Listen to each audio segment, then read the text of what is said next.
Udayagiri MLA Kakarla Suresh పైన ఓ మహిళ చేసినటువంటి ఆరోపణలను ఎదుర్కొంటున్నటువంటి నేపథ్యంలో ప్రస్తుతం మనతో పాటు ఎమ్మెల్యే కాకర్ల సురేష్ ఉన్నారు. ఆయన అడిగి ఆ యొక్క ఆరోపణలకు సంబంధించినటువంటి విషయాలను తెలుసుకుంది. సార్, మీ మీద వెంగమాంబ అనే మహిళ ఆరోపణలు కూడా మీరు చెప్పడం జరిగింది. అయితే ఆరోపణల పైన ఎలాంటి వాస్తవాలు ఉన్నాయి, ఏమంటారు?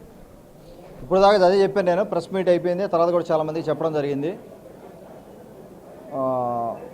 వెంగమాంబ అనే ఆవిడ, ఐ థింక్ మీ ఛానల్లో కూడా మీరు రాసినట్టున్నారు, నిన్న మొన్న రాసినట్టున్నారు. సో ఇచ్చిన వీడియోలు సో తప్పలేదు, మీరు వివరణ అడగండి, తప్పలేదు.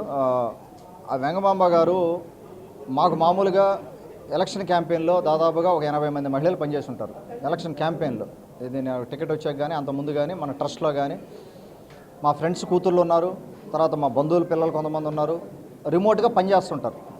10 ఏదో ఎంతో కొంత మనం పేరోల్లో పెట్టి రిమోట్గా వర్క్ చేస్తుంటారు. చాలామంది సహాయం చేస్తుంటారు మనకు. ఒక అమ్మాయి అంటే ఒక ఆవిడ ఏదో ఆరోపణ చేస్తే దానికి సమాధానం చెప్పాల్సిన పరిస్థితి నాకు వస్తుందని నేను లైఫ్లో నేనైతే ఎక్స్పెక్ట్ చేయలేదు. ఫస్ట్ టైం అనుకుంటా లైఫ్లో ఇది. ఎవరో మనల్ని అడిగితే మనం దీనికి సమాధానం చెప్పుకోవాల్సిన అవసరం రావడం. That's okay. ఉదయగిరి నియోజకవర్గం మహిళ కాబట్టి, ఉదయగిరి నియోజకవర్గంలో రూట్స్ ఉన్నాయి కాబట్టి వాళ్ళకి ఆవిడ అన్నంలో తప్పలేదు, నేను సమాధానం చెప్పుకోవడంలో తప్పలేదు. నేనేమంటానంటే దీనికి నేను ఇంత రియాక్ట్ అవ్వాల్సిన అవసరం కూడా లేదు. యాక్చువల్గా అయితే రియాక్ట్ ఎందుకు అయ్యాను అంటే, ఒక లైన్ దాటేశారు వీళ్ళు ఏమైనా చేస్తారు రేపు పొద్దున ఫ్యూచర్లో. ఈ రోజున ఆ అమ్మాయికి వెంగమాంబ గారికి మనం ఏదో పదవి ఇస్తామని పదవి ఇవ్వలేదు అని చెప్పి ఆరోపణలే చేశారు. వాళ్ళు ఎక్కడితో ఆగరు. నాకు తెలిసి ఇది ఫ్యూచర్లో ఇంక ఏమైనా చేస్తారు వీళ్ళు. అందుకని నేను ఓపెన్గా ట్రాన్స్పరెంట్గా నేను చాట్ కమ్యూనికేషన్ ఎప్పుడు ఆపేశాను. డేట్స్తో సహా నా దగ్గర ఇప్పటికీ ఫోన్లో ఉన్నాయి.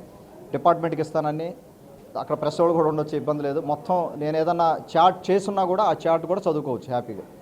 ఒక్క ఓడు కూడా నేను ఎవరితో కూడా తల్లి అమ్మ అది తప్పితే నేను ఎవరితో కూడా ఒక్క మాట కూడా మాట్లాడను. ఎక్స్ట్రా ఒక్క మాట కూడా మాట్లాడను. ఎందుకంటే మహిళల పట్ల నాకు చాలా రెస్పెక్ట్. ఉమ్మడి పట్ల ఎవరైనా కూడా నేను కేవలం అసలు ఇది ఎప్పుడో కట్ చేసి ఉండొచ్చింది. నేను అక్టోబర్లో విజయవాడలో ఎప్పుడైతే వీళ్ళు విజయవాడలో ప్లాన్ చేసి వీడియోలు తీయాలని ప్రయత్నం చేశారో ఈ బ్యాచ్, అప్పుడే కనుక నేను దీన్ని కానీ చేస్తుంటే అనవసరంగా వాళ్ళ కుటుంబం ఇరుక్కుని ఉండేది, వాళ్ళ కుటుంబం బాధపడి ఉండేది, ఆమె బాధపడి ఉండేది. ఎందుకంటే ఆమెకి తెలుసో తెలీదో నాకు తెలియదు ఇవన్నీ.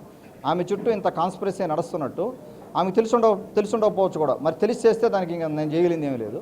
తెలియగానే చేస్తుంటే ఇదంతా మరి ఆమెకైనా ఇబ్బందే కదా, వాళ్ళ కుటుంబానికైనా ఇబ్బంది ఇది. సో ఈ మన వాళ్ళు రాజకీయ ప్రతినిధులు ఏమైపోయారంటే ఆడపిల్ల జీవితం ఒక కుటుంబాన్ని కూడా వాడుకోవడానికి రెడీ అయిపోయారు రాజకీయాల కోసం. సో ఇదంతా కూడా క్లియర్గా ట్రాన్స్పరెంట్గా నేను ఇందాక ప్రెస్ మీట్లో చెప్పడం జరిగింది. స్టేజ్ వైజు ఆ అమ్మాయి సంవత్సరం రోజులు మన దగ్గర వర్క్ చేయలేదు. ఆమె వర్క్ చేసింది మన దగ్గర 3 రోజులు మాత్రమే. అది కూడా ఆవిడ వెకేషన్లో వచ్చారు ఇక్కడికి ఉదయగిరి నియోజకవర్గానికి దసరా వెకేషన్లో. ఎప్పుడు ఇది 2024 అంటే దగ్గర 15 నెలలు అయింది. 2024 దసరా వెకేషన్కి మన కాన్స్టిట్యున్సీకి రావడం జరిగింది. ఆ వెకేషన్కి వచ్చినప్పుడు 3 రోజులు 4 రోజులు మన దగ్గర పనిచేశారు అంతే. ఆఫీస్కి కూడా నేను ఎప్పుడు కలవలేదు, ఆఫీస్లో కూడా నాకు తెలిసి ఎప్పుడు కలవలేదు. ఆవిడ ఏదైతే ఫోటోలు దాంట్లో పెట్టున్నారో వీడియోలో, ఆ ఫోటోలన్నీ పబ్లిక్గా ఎప్పటి నుంచో బయట ఉండే ఫోటోలు అవి. ఫేస్బుక్లో నా సోషల్ మీడియా హ్యాండిల్స్లో కూడా మీరు చూస్తే ఉండుంటాయి అవి ఫోటోలు. జనరల్గా బయట తిరిగిన ఫోటోలన్నీ పెడుతుంటారు. సో ఇందులో ఏమి సీక్రెట్స్ ఏమి లేవు. నాకు ఒక్కటి కనపడింది ఏంటంటే, వెనకాల నుంచి అమ్మాయి ఫోటో తీసుంది నన్ను. నేను ఫ్రంట్ సీట్లో కూర్చొని ఉన్నాను, ఆవిడ వెనక సీట్లో కూర్చొని ఉంటున్నారు. సో 2 సార్లు అయితే కారు ఎక్కడం మాట వాస్తవం. నాకు ఒకసారి గుర్తుంది, మా వైఫ్ కూడా ఉంది, ప్రవీణతోటే మా వైఫ్ తోటే కారు ఎక్కిన మాట వాస్తవం ఒకరోజు. ఆ నెక్స్ట్ డే కూడా లీడర్స్ కూడా ఉన్నారు, మన సీనియర్ లీడర్ కూడా ఉన్నారు కారులో. వారితో పాటు ఎక్కడం చూశాను నేను. ఎంత మేబీ ఒక ½ అన్ అవర్ ఒక చోటు నుంచి ఒకటికి ట్రావెల్ చేసినప్పుడు ఏమో తెలియదు నాకు. అంతకు మించి మనం స్పెషల్ అటెన్షన్ ఇచ్చింది లేదు, స్పెషల్గా మనం డ్రాపులు చేయించింది లేదు. ఆ అమ్మాయి చేత చాలా వరకు ఫేక్ చెప్పించారు మొత్తం మీద. ఆ అమ్మాయి చెప్పిందంతా సంవత్సరం రోజులు పనిచేశాను, మీకు వీడియోలో చూస్తుంటారు. సంవత్సరం రోజులు నేను వర్క్ చేశాను, సంవత్సరం రోజులు ఎవరితో వర్క్ చేయలేదు. నేను స్టాఫ్తో కూడా వెరిఫై చేసుకున్నాను. మానస గారు అని చెప్పి ఆవిడకి చెప్పాను, నేను ఆవిడకి వర్క్ ఇవ్వమని చెప్పి. ఆవిడ ఒక పీస్ ఆఫ్ వర్క్ ఏదో ఇచ్చారు, అంగన్వాడీ వర్క్ ఏదో ఇచ్చారు, అంగన్వాడీ చేశారట. ఆవిడ చెప్పినట్టు నేను అంగన్వాడీ కోఆర్డినేటర్గా నేను ఉండమన్నాను. అంగన్వాడీ కోఆర్డినేటర్ పోస్టే లేదు, నేను ఉండమనేది ఏంది ఇంకా అంగన్వాడీ కోఆర్డినేటర్. ఆ పీస్ ఆఫ్ వర్క్ చేయమని చెప్పారు.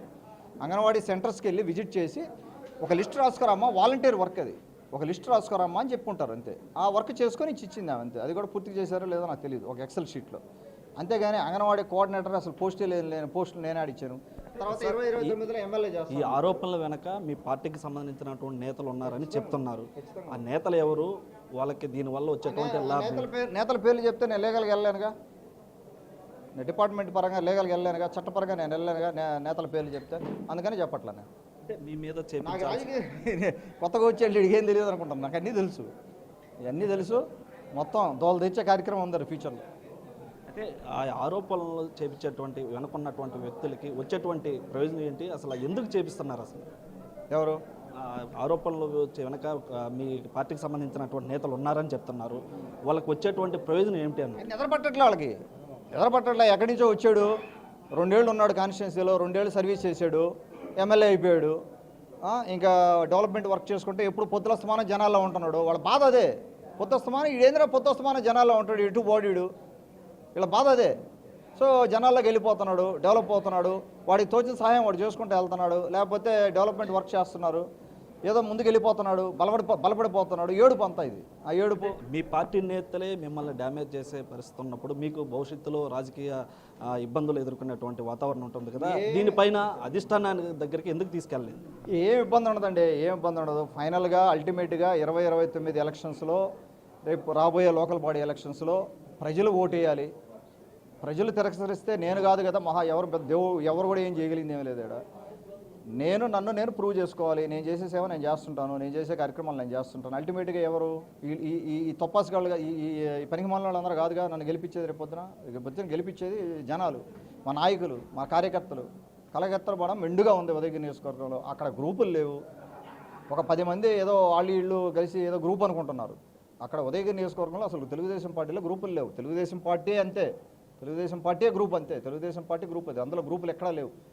నన్ను కొడతానన్న వాళ్ళని, నన్ను చంపుతానన్న వాళ్ళని, అసలు నువ్వు ఎట్టుంటావు ఉదయగిరి నియోజకవర్గంలో, అసలు ఉద్యమంలో నువ్వు ఎట్టుంటావు, నువ్వు ఎట్ట రాజకీయం చేస్తావేడా, అసలు నీ బాడీ ఏంది, నీ పర్సనాలిటీ ఏంది, నువ్వేంది రాజకీయం చేసేది, చెత్త బొచ్చుడు మాట్లాడున్నారు. ఎవరిని కేర్ చేయలే నేను. అన్నీ దోలు తీర్చి చూపెట్టాం. ఎమ్మెల్యే అయ్యాం కదా, ఎమ్మెల్యే అయ్యానా లేదా? ఎమ్మెల్యే అయినప్పుడు 29 దాకా నేను ఎమ్మెల్యే. నీకు గెలుగుడు ఎందుకు ఇప్పుడు? నీకు ఓపిక ఉంటే టికెట్ ట్రై చేసుకో, 29లో టికెట్ తెచ్చుకో, గెలువు. ఎవడు కాదన్నాడు? నేను కూడా సపోర్ట్ చేస్తాను. ఎందుకంటే నేను తెలుగుదేశం పార్టీకి పనిచేసేవాడిని, నేను బాబు గారికి పనిచేసేవాడిని, లోకేష్ గారికి పనిచేసేవాడిని, తెలుగుదేశం పార్టీకి పనిచేసేవాడిని. నేను క్లియర్గా చెప్తా ఉన్నాను. తెలుగుదేశం పార్టీ అజెండాని ముందు తీసుకెళ్ళేవాడిని. ఏ రోజున కూడా నన్ను కొడతానన్న, నన్ను చంపుతానన్న కూడా నేను పదవుల్లో పెట్టాను. ఎందుకు పెట్టాను? అది తెలుగుదేశం పార్టీకి అవసరం. ఎందుకంటే వాళ్ళు తెలుగుదేశం పార్టీలో సర్వీస్ చేస్తున్నారు కాబట్టి వాళ్ళకి ఆ పదవి ఇవ్వాలి. మిమ్మల్ని చంపుతామని కొడతామని ఎవరు అన్నారు సార్? ఇన్ని ఎందుకులే ఇప్పుడు వాళ్ళకి కొడతామని అవసరం ఏముంది అన్నారు. ఎవరన్నారు? ఇన్ని ఎందుకు బ్రదర్ ఇప్పుడు అవసరం? అంటే ఇప్పుడు ఇంత విమర్శలు, ఇంత ఆరోపణలు వస్తున్నా అధిష్టానానికి దృష్టికి తీసుకెళ్ళేది తెలుసు. స్వయంగా అధిష్టానానికి తెలియదని కాదు, చాలా వరకు కొన్ని విషయాలు వాళ్ళకి ఎవ్రీడే రిపోర్ట్స్ వెళ్తుంటాయి. నేను ఎక్కడెక్కడ తిరిగేది, మా నాయకుడికి మా రమణారెడ్డి గారు ఉన్నారు. రమణారెడ్డి గారు పొద్దులేసి ఆడ తిరిగేది బాబు గారి దగ్గర ఇన్ఫర్మేషన్ ఉంటుంది, డాష్ బోర్డు ఉంటుంది మొత్తం అంతా. ఆయన ఉన్నారు, అందరూ ఎవరిదైనా కూడా భయన్ ఉన్నారు, కన్వీనరు.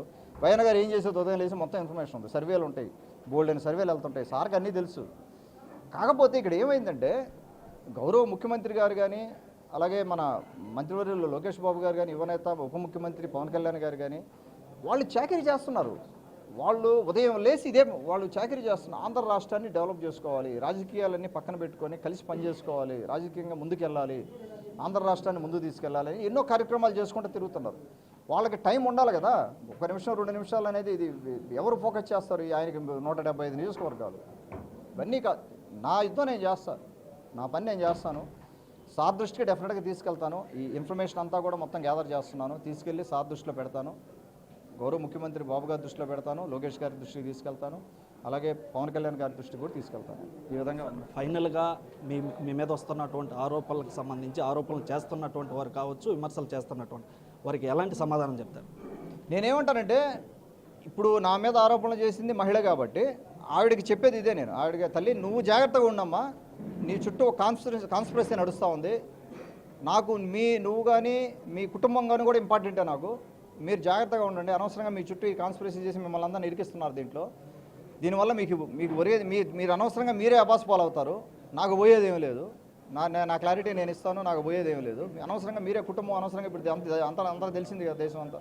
అవసరం ఏముంది? ఏం అన్యాయం జరిగిపోయింది ఇక్కడ? అసలు ఏం అన్యాయం జరిగిపోయిందని మాట్లాడుతున్నాను, నాకు అర్థం కావట్లేదు. మీరు పని చేసింది మూడు రోజులు గట్టిగా ఉంటే, ఒకవేళ మూడు నెలలు ఏమన్నా మా స్టాఫ్ తోటి కమ్యూనికేట్ చేస్తుంటారేమో. గట్టిగా ఉంటే ఓకే, హార్డ్లీ వేసుకుంటే 3 నెలలు వేసుకోండి. మీరు సంవత్సరం పని చేసామని చెప్తున్నారు, కార్లు ఎక్కామని చెప్తున్నారు, ఫోన్ కాల్ చేస్తామని చెప్తున్నారు. అవును, ఫోన్ కాల్ చేస్తాం, ఏముంది, నేను లేట్ నైట్ వర్క్ చేస్తుంటాను, నేను అందరికీ ఫోన్ కాల్స్తో మాట్లాడుతూ ఉంటాను. 10-10:30 అవుతుంది, ఒక్కోసారి 12 అవుతుంది నేను కాన్స్టిట్యున్సీలో పని చేసుకొని వచ్చేటప్పటికి. అందరూ అవైలబుల్ ఉంటే మాట్లాడతాం, అవైలబుల్ లేకపోతే మాట్లాడడం. నాకేంటంటే నేను ఏదన్నా వర్క్ ఇచ్చినప్పుడు ఆ వర్క్ నేనే మానిటర్ చేస్తున్నాను. మీ వెనకుండి కుట్ర చేస్తున్నటువంటి వరకు ఏం చెప్పి ఏం లేదు, దోలు తీర్చేస్తా. ఇప్పుడు దాకా తీర్చారు కదా, మళ్ళీ ఇంకా దూరస్తా, ఇంకా నెక్స్ట్ స్టేజ్ ఉంది మళ్ళీ. అంటే ఇటు మొత్తం మీద కూడా ఉదయగిరి నియోజకవర్గంలో ఎదుర్కొంటున్నటువంటి ఆరోపణల పైన కూడా కాకర్ల సురేష్ కూడా మాట్లాడడం జరిగింది. ఈ యొక్క ఆరోపణలకు సంబంధించి ఇవన్నీ కూడా